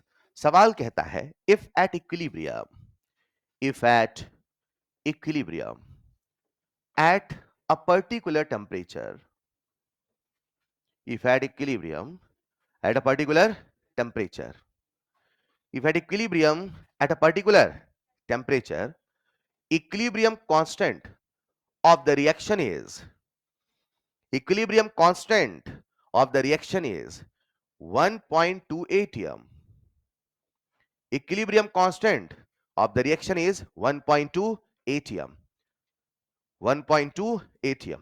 Then calculate vapor pressure of that liquid, then calculate vapor pressure of that liquid at that temperature.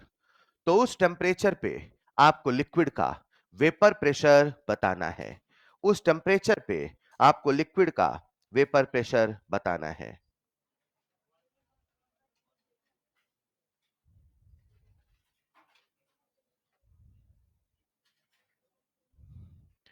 हाँ जी साहब, कितने बच्चों से बन जाएगा? कौन सा फॉर्मूला लगाओगे, फोर्स का कि मोमेंटम का? फॉर्मूला नहीं, कंसेप्ट है क्या? वीपी ही तो, वीपी ही तो। एक लाइन का आंसर बोलोगे सर, ए वीपी क्या है? Vapour pressure is nothing but 1.2 ATM. बोलो क्या ये सबको क्लियर है? प्यारे बच्चों, एक चीज समझने का विषय है, जरा समझिएगा, जो आपके मन में सवाल आना चाहिए, लिखवाता हूं। अगर मैं एक छोटा सा बर्तन लेता हूं, सुनिएगा, उसका सरफेस एरिया छोटा होगा, बोलो हाँ या ना? और एक बड़ा सा बर्तन लेता हूं, उसका सरफेस एरिया, एक छोटा सा बर्तन है सरफेस एरिया और एक बड़ा सा बर्तन है surface area. Visualisation is the main thing. बच्चे सुनिए ना, एक छोटा सा बर्तन है सरफेस एरिया, एक बड़ा सा बर्तन सरफेस एरिया। सरफेस एरिया बदलेगा तो एवापोरेशन बदलेगा, सरफेस एरिया बदलेगा तो एवापोरेशन। पहले अगर ऊपर 100 जाते थे तो अब 200 500 जाएंगे, लेकिन वेपर प्रेशर नहीं बदलेगा। लेकिन वेपर प्रेशर, एवापोरेशन अलग चीज है, वेपर प्रेशर अलग चीज है। अगर आप इसे समझना चाहते हैं तो ऐसे समझिए, अगर पहले इतने एरिया से 100 जाते थे तो लौट के भी 100 आए तो कहीं जाके वेपर प्रेशर बोला। अगर यहां 500 जाने लगे तो अब इक्विलिब्रियम तब आएगा जब 500 आएगा, बोलो हाँ या ना? तो जो पर यूनिट एरिया पे प्रेशर होता है वो बदलता नहीं, और आप लोग फिजिक्स में भी तो पढ़ते हो, pressure equal to force upon area. तो जो पर यूनिट एरिया का प्रेशर होगा वो बदलने वाला नहीं है। ये मत सोचना इवेपोरेशन ज्यादा है तो वेपर प्रेशर भी ज्यादा होगा, क्योंकि पर यूनिट एरिया वो बदलने वाला। कहीं स्टार बना के लिखना। सरफेस एरिया के बदलने से, सरफेस एरिया के बदलने से रेट ऑफ एवापोरेशन तो बदलता है, सरफेस एरिया के बदलने से, सरफेस एरिया के बदलने से रेट ऑफ एवापोरेशन तो बदलता है, रेट ऑफ एवापोरेशन तो बदलता है, लेकिन वीपी नहीं बदलता है, लेकिन वीपी नहीं बदलता है। सरफेस एरिया के बदलने से रेट ऑफ एवापोरेशन तो बदलता है, लेकिन वीपी, क्योंकि सर कहते थे वीपी ही तो, वो केवल दो ही चीजों पे डिपेंड, एक है लिक्विड, दूसरा है, तीसरा कोई पैमाना, सवाल घुमाएगा फंसाएगा फंसना, टेम्परेचर नहीं बदला तो वीपी बदलने वाला, लिक्विड नहीं बदला वीपी बदलने वाला। लिक्विड बदलने का सवाल पूछता हूं, आपने पानी में चीनी मिलाया 1 चम्मच, कितना मिलाया? अब 1 चम्मच और मिला दो, अब बताओ लिक्विड बदला कि नहीं बदला? कितने कह रहे हैं नहीं बदला और कितने कह रहे हैं बदला? अरे लाला, लिक्विड बदल गया भाई, मिठास बदल गई, गुण बदल गया, और क्या चाहिए आपको? चीनी की मात्रा बदल गई, कंसंट्रेशन बदल गया, और क्या चाहिए? लिक्विड नहीं बदला कहने का मतलब है कि जैसा था डिक्टो सेम वैसा ही रहे। Is this clear? Is this clear? एक बच्चा कहीं दूर कोनी मेरी बातों को ध्यान सुन रहा था, वो कहता है, सर आप कहते हो जिसने वेपर प्रेशर को केवल वेपर का, उसने वेपर प्रेशर को रत्ती भर, आप कहते हो कि वीपी ही तो, आप कहते हो वो दो ही चीजों पे डिपेंड, तो सर ये भी तो बताओ उस पे कैसे करता है? आप कहते हो टेम्परेचर के बदलने से वेपर प्रेशर, तो ये भी तो बताओ बढ़ाने से बढ़ता है कि घटता है? ये भी तो बताओ कितना बदलने से कितना बदलता है? क्या आप जानना चाहेंगे? लिखिए कॉपी में next heading, vapour pressure depends on, एक बार फिर से, वेपर प्रेशर डिपेंड्स ऑन, चर्चा करेंगे नेक्स्ट क्लास में। Vapour pressure depends on, vapour pressure depends on, vapour pressure depends on. कितने फैक्टर हैं? 2। वो कौन कौन से बताऊंगा नेक्स्ट क्लास में, कैसे कितना, डिटेल डिस्कशन नेक्स्ट क्लास में। मैंने कल रेडॉक्स का डिस्कशन कर दिया था, एक्सरसाइज 2 और 4 का बच्चा है, वो भी अपन कर लेंगे। अभी तक जितना होमवर्क दे रहा हूं उसका प्रॉपर डिस्कशन, मेरी रोज 4 क्लासेस चल रही हैं, उसके बाद भी अलग से आपको टाइम देके discussion, each and everything I do in a proper systematic manner, आप करेंगे तो ही उसका मजा आएगा। जो बच्चे डिस्कशन में नहीं आए, I don't have any problem, आपने होमवर्क नहीं किया तो मुझे प्रॉब्लम होगी, एंड अगेन मैं कुछ समय तक टोकूंगा, आप फिर भी नहीं सुधरोगे तो no one is going to take responsibility of your career, ये आपको समझना पड़ेगा। आपका कैरियर है, आपका साल है, आपकी लाइफ है, you have to take the pain. क्या मेरी बात समझ पा रहे हैं? मैं हर चीज प्रॉपर्ली वे में, सिस्टमैटिक डिस्कशन सब कुछ चल रहा है, आपको भी थोड़ा पेन लेना पड़ेगा। कर लिया होमवर्क? नहीं किया? एक्सरसाइज 1 के बाद दोबारा किया ही नहीं मैंने, कर लिया है? ठीक है, ऐसे मैं गेस कर रहा था। हाँ, अरे हाँ या ना? दैट्स ऑल फॉर टुडे, मिलते हैं इस क्लास में, थैंक यू सो मच, आज इतना ही करते हैं, बेल होने वाली है ना शायद।